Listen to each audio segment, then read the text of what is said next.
አቡነ ገብረ መንፈስ ቅዱስ በአንድነት በሶስትነት ተገለጡለት። ለካ ሥላሴ ናቸው ሽማግሌ መስለው የተገለጡለት ማለት ነው። የተገለጡላቸው አብ ወልድ መንፈስ ቅዱስን ለማዘል የበቃ ማን? አቡነ ገብረ መንፈስ ቅዱስ። አቡነ ገብረ መንፈስ ቅዱስ እንዲያውም በረከታቸው ለሁላችን ትድረሰን በዚህ በጣም ይታወቃሉ።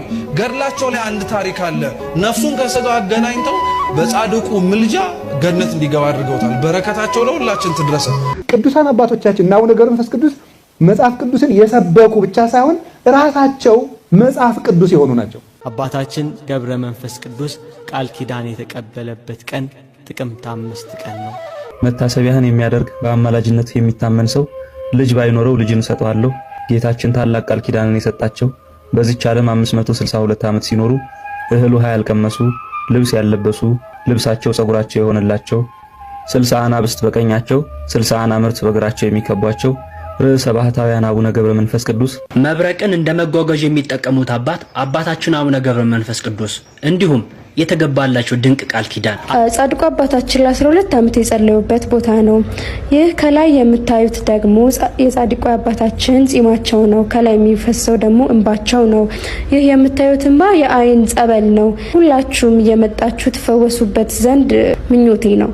የስቋላ አዋባች አቡነ ሲነሳ እኔም ልበልህ አባቴ አቡነ ግባ ከቤቴ እኔም ልበልህ አባቴ አቡነ ግባ ከቤቴ አቡነ እንዴት ጻድቁ የገድሞች ብሮች በሰማይ አለቆ እንዴት አቡነ እንዴት ጻድቁ በመመዘኖት በመብረቅ ወደቆ እንዴት አቡነ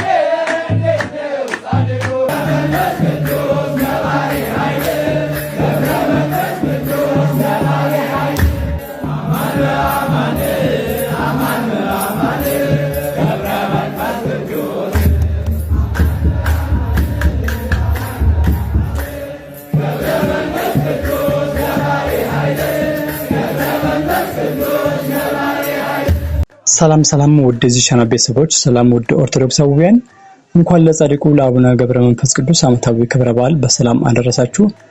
ጥቅምት 5 አቡነ ገብረ መንፈስ ቅዱስ በዓል ለምን ይከበራል? አቡነ ገብረ መንፈስ ቅዱስ ያደረጉት ተአምርና የጥቅምት 5 በዓል አከባበርን በማስመልከት በዛሬው ቪዲዮ የምናስመለክታችሁ ይሆናል። ወደ ቪዲዮ ከማለፋችን በፊት እንደተለመደው ሁላችሁም ቪዲዮ ላይክ በማድረግ ጀምሩ። ቢያንስ 5000 እና ከዛ በላይ ላይክ፣ ሼር፣ ሰብስክራይብ ያደርጋችሁ በቀጥታ ወደ ዘጋጁ ቪዲዮዎች እናልፍ ይሆናል። የመላእክት ወዳጅ የአምላክ ባለሟል ገብረ አብ፣ ገብረ ሕይወት፣ ገብረ መንፈስ ቅዱስ የታላቁ የአባታችን የጻድቁ የአቡነ ገብረ መንፈስ ቅዱስ ዓመታዊ በዓል ጥቅምት 5 ይከበራል። እንኳን አደረሳችሁ። አባታችን ገብረ መንፈስ ቅዱስ ቃል ኪዳን የተቀበለበት ቀን ጥቅምት 5 ቀን ነው። ጌታችን መድኃኒታችን ኢየሱስ ክርስቶስ አባታችንን ጸሎት ተቀብሎ ስምህን የጠራ መታሰቢያህን ያደረገውን እምርልሃለሁ ብሎ ዳግም ቃል ኪዳን ገባለት። በቀጣይ ደግሞ የአቡነ ገብረ መንፈስ ቅዱስ ታሪክን በጥቂቱ ላስደምጣችሁ። መልካም ቆይታ። መታሰቢያህን የሚያደርግ በአማላጅነት የሚታመን ሰው ልጅ ባይኖረው ልጅን እሰጠዋለሁ። ንስሐ ሳይገባ ድንገት ቢሞት እምርልሃለሁ። እናትና አባቱ ሞተው ወደ ሲኦል ከወረዱ በኋላ ከሲኦል አውጥቼ ወደ ርስትህ እንድታስገባቸው ላንተ እሰጥሃለሁ ብሎ ጌታችን ታላቅ ቃል ኪዳንን የሰጣቸው በዚህች ዓለም 562 ዓመት ሲኖሩ እህል ውሃ ያልቀመሱ ልብስ ያለበሱ ልብሳቸው ጸጉራቸው የሆነላቸው 60 አናብስት በቀኛቸው 60 አናምርት በግራቸው የሚከቧቸው ርዕሰ ባህታውያን አቡነ ገብረ መንፈስ ቅዱስ ወር በገባ በ5ኛው ቀን የመታሰቢያ በዓላቸው ነው። አባታችን ገብረ መንፈስ ቅዱስ በግብጽ ለ200 ዓመታት ከኖሩ በኋላ በቅዱስ ገብርኤል መሪነት በደመና ተጭነው ወደ ሀገራችን ወደ ኢትዮጵያ መጥተዋል። በደብረ ዝቋላ ሲጸልዩ የሕዝቡ ኃጢአት ተገልጦላቸው የኢትዮጵያን ሕዝብ ማረልኝ እያሉ 100 ዓመታት በዝቋላ ባህር ውስጥ ጸልየዋል። ጌታችንም የኢትዮጵያ ሕዝብ አስራት ይሁኑ ብሎ ቃል ኪዳንን ሰጥቷቸዋል። አባታችን ከንጽህናቸው ብዛት ስሉስ ቅዱስን አዝለዋቸው ወደ ዝቋላ ተራራ አውጥተዋቸዋል። በምድረ ከብድ ሳሉም 3 ታላላቅ ቅዱሳን ከሳቸው በረከትን ሊቀበሉ ቢመጡ ስውረ ስውራን ወይም ከተሰወሩትም የተሰወሩ ናቸውና ከ7 ቀን ሱባኤ በኋላ ተገልጸው ባርከዋቸው ወደ የባህታቸው ተመልሰዋል። ጌታችንም በመብረቅ ላይ ሹሟቸው ብዙ አጋንንትን ከሀገራችን አጥፍተዋል። ጊዜ ረፍታቸው ሲደርስ ጌታችን መታሰቢያህን ያደረገውን ስምህን የጠራውን ቤተክርስቲያን በስምህ ያነጸውን መጽሐፈ ገድልህን ያነበበ የሰማ የጻፈ የተረጎመውን በስምህ ለቤተክርስቲያን መባ የሰጠውን እስከ 15 ትውልድ ድረስ እምርልሃለሁ። ልጅ ባይኖረው ልጅን እሰጠዋለሁ፣ እናትና አባቱን እምራቸዋለሁ ብሎ ቃል ኪዳንን ሰጥቷቸው በመጋቢት 5 ቀን በክብር አርፈዋል። ስጋቸውን በምድር ላይ እንዳይቀበር መላእክት ሰውረውታል። ከደግነታቸውና ለኢትዮጵያውያን ካላቸው ልዩ ፍቅር የተነሳ አስራት ተደርገው የተሰጧቸውን ኢትዮጵያውያንን ተቀብለው ወደ ተሰጣቸው ሰማያዊ ርስት ለማስገባት እስከ ዕለተ ምጽአት ድረስ በገነት በር እንደሚኖሩ አባቶቻችን ይናገራሉ። ለእግዚአብሔር ምስጋና ይሁን። እኛንም በጸሎታቸው ይማረን ይቆየን። ቃለ ሕይወትን ያሰማልን። መምህር ዘላለም ታዬ የአቡነ ገብረ መንፈስ ቅዱስ ገድል ላይ ያለ ታሪክ ያካፍለናል። ወደ ቪዲዮ። ገብረ መንፈስ ቅዱስን ብሎ እግዚአብሔር ወደ ኢትዮጵያ ይውረድልን፣ በምሕረት ይውረድልን፣ በቸርነት ይውረድልን። አቡነ ገብረ መንፈስ ቅዱስ እንዲያውም በረከታቸው ለሁላችን ትድረሰን። በዚህ በጣም ይታወቃሉ። ገድላቸው ላይ አንድ ታሪክ አለ። አንድ በጣም ምግባረ ብልሹ የነበረ መንኩሴ ነበር። በጣም ምግባረ ብልሹ ቢሉት ቢሰሩት የማይለወጥ ማለት ነው። እና ከዕለታት አንድ ቀን የአቡነ ገብረ መንፈስ ቅዱስ ተአምር ሲነበብ ሰማና በልቡ ነው፣ በአፉ ራሱ አላወራው፣ በልቡ እንዴት ያሉ ጻድቅ ናቸው እንደው አንድ ቀን በዘክራቸው ብሎ አሰበ። መንገድ ላይ ሲሄድ ሽፍቶች አገኙትና ቀጥቅጠው ገደሉት እዛው። ነፍሱን መላእክተ ጽልመት ይዘውት ከእግዚአብሔር ፊት ፍርድን እንድትቀበል ሲሄዱ አቡነ ገብረ መንፈስ ቅዱስ መጡና ቆሙ። ምን ፈልገህ ነው ጻድቁ የመጣው ብሎ እግዚአብሔር ጠየቃቸው። እቺ ነፍሴ እኔ ናት አለ። እንዴት ብለህ? ስራዋን አይተኸዋል? ኃጢአቷን ተመልክተዋል አለ። አዎ ኃጢአቷን አይቻለሁ፣ የምትመለከተውን ነገር በሙሉ አይቻለሁ። ግን አሉ አቡነ ገብረ መንፈስ ቅዱስ እድሜ ብትሰጠው ኖሮ እኮ በሐሳቡ ዘክርሃለሁ ብሎ አስቦ ነበር። ስለዚህ በፍጹም አይሆንም አለ። ይሄ አይደንቃችሁ? እየሰማችሁ ነው? አቡነ ገብረ መንፈስ ቅዱስ ምን ብለው እንደቀጠሉ ታውቃላችሁ? አይ ይሄ ምህረት አይገባውም ሲል እንግዲያውስ እሱ ካልገባበት ገነት ይልቅ እኔ እሱ ጋር አብሬ ሲኦል ወርዳለሁ። እኛ እንደዛ እናረጋለን። እኛ የገባንበት ቤተክርስቲያን ካልገቡ የወረዱበት ወርደን እናመጣለን እንላለን። አረ የገቡበት ይግቡ ነው የምንለው። እንዲያውም ጦሳችንን ምናምን ብለን የምንናገረው። ይሄንን ሲሰማ እግዚአብሔር በጣም ተደነቀ በጻድቁ። ፍርዴ ሊጓደል ስለማይችል ላደርግልህ የምችለው ቢያንስ እቺን ዝክር ስላሰበ ነፍሱን ከስጋው አብሬ ላገናኛት፣ ከዚህ በኋላ መልካም ስራውን ልመልከተው አላቸው። ነፍሱን ከስጋው አገናኝተው በጻድቁ ምልጃ ገነት እንዲገባ አድርገውታል። በረከታቸው ለሁላችን ትድረስ።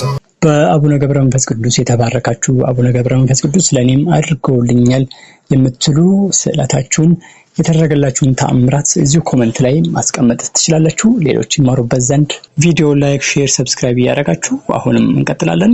ቆሞስ አባ ገብረ ኪዳን አቡነ ገብረ መንፈስ ቅዱስ ወደ ዝቋላ ሲሄዱ 3 ሽማግሌ ሰዎች አገኙ። በእግዚአብሔር ዘንድ ጥቂት አዝለሸኝን ደክሞናል አሉ። እሺ ብሎ አንዱ ሽማግሌ ተሸክመው ሲሄዱ እሳቸው ሽማግሌ ሆይ ደክሟል፣ እህል በልተህ ስለማታውቅ ደክሟል፣ እዚህ ይበቃል አሉ። የት ታውቀኛለህ አሉ። አቡነ ገብረ መንፈስ ቅዱስን እዘለኝ ያለው ሽማግሌ ደክሟል፣ እዚህ ይበቃል አሉ። ሂድና ጓደኞችን አምጣቸው። አመጡ። ሶስቱም መጡ።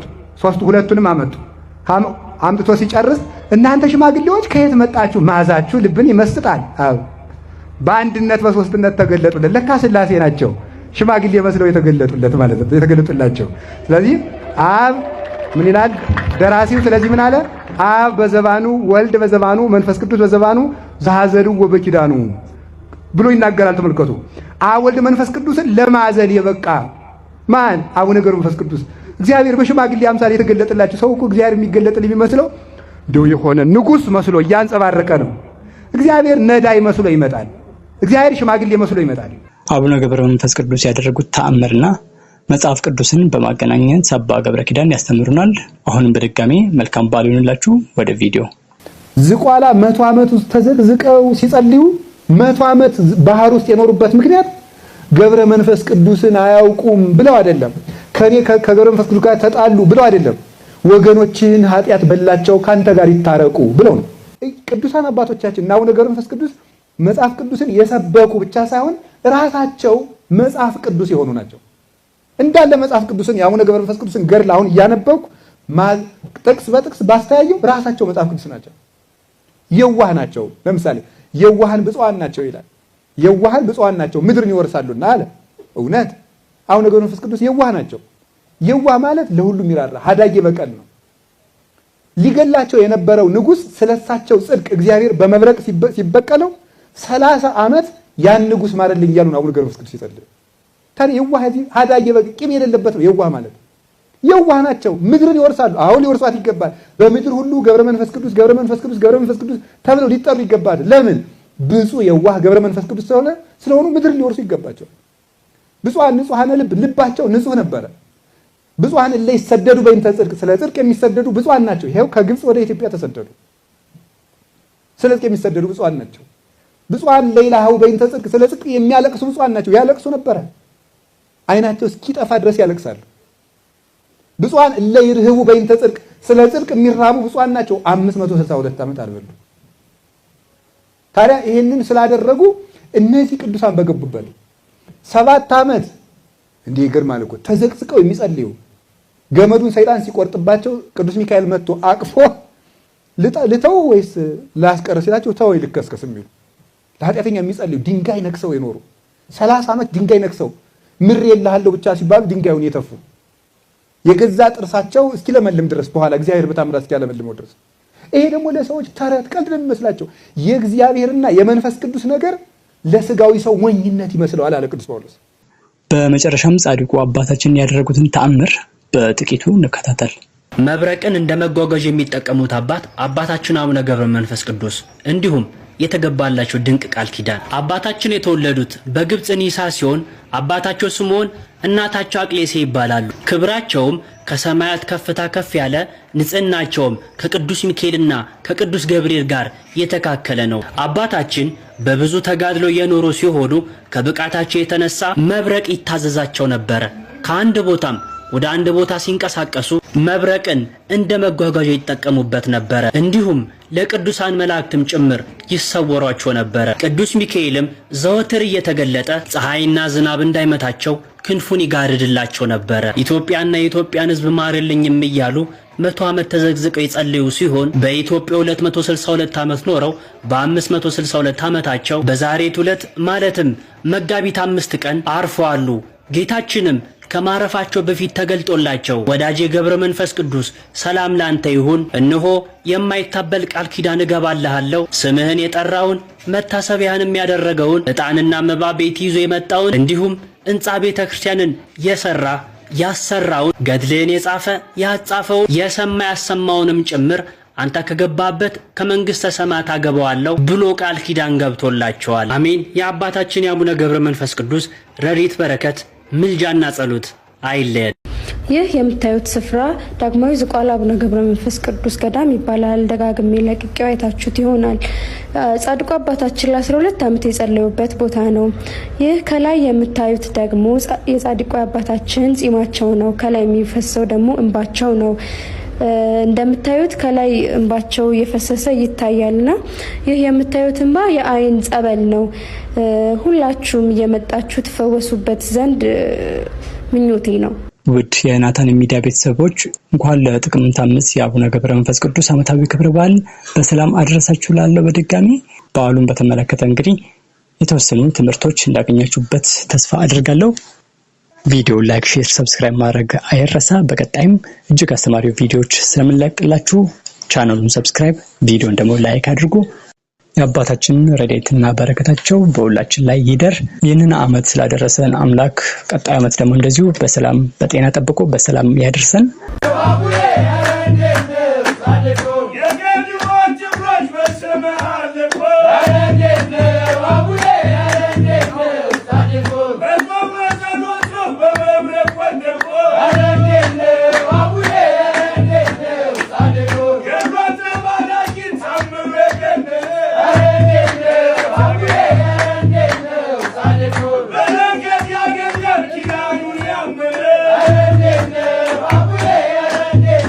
Hallelujah.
እዚሁ ናታን ሚዲያ ዩቲዩብ ቻናል ላይ በመግባት ብቻ በርካታ አስተማሪ ዝግጅቶችን መመልከትም ትችላላችሁ። ከቪዲዮ ስር ከላይክ አጠገብ ጆይን ወይም ቴንክስ የሚለውን በመጫን ልትደግፉን ትችላላችሁ።